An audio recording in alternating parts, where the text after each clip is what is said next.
While taking a break, this delivery guy accidentally found a lost phone. The owner asked him to deliver it. She offered him 300,000 won as a delivery fee. When Jack arrived at the spot, he didn't see the owner anywhere. The woman told him to put the phone in the emergency call box. Jack did exactly as told, and he received the 300,000 won. But the next morning, a group of cops suddenly showed up. They forcefully arrested Jack. That's when he learned the woman who lost her phone was dead. She had been assaulted and murdered, and the fingerprints at the scene were his. No matter how he explained, the police wouldn't believe him. His girlfriend didn't believe Jack could do such a thing, because they'd always been so in love. Not just Anna, everyone who knew Jack believed he wasn't a killer. Because to open a flower shop for Anna, he worked several part-time jobs a day. He never took a break. He loved plants and flowers. During his deliveries, whenever he saw withered flowers at someone's home, he would kindly leave a note with care instructions. If he saw an old lady struggling to cross the road, he would help carry her luggage. That's why Anna believed in who Jack was, so she hired a lawyer for him. The lawyer said if they could find an alibi for Jack, they could still win the case. So everyone split up to help. Within hours, they gathered all of Jack's work records. Since he was delivering food,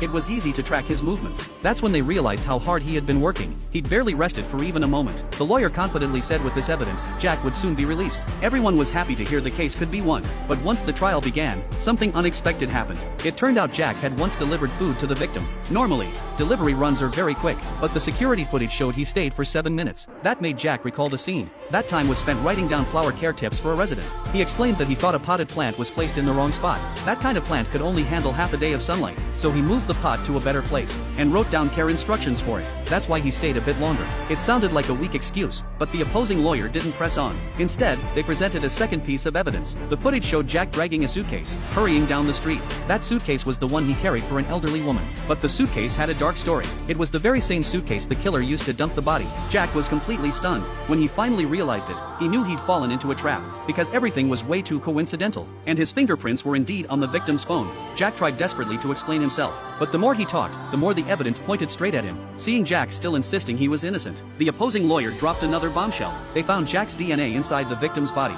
That made Jack remember there was a condom in the trash bag he threw away. Worst of all, his bracelet was found at the scene. It was a gift from his girlfriend. He'd never taken it off before. All the evidence pointed to Jack being the killer.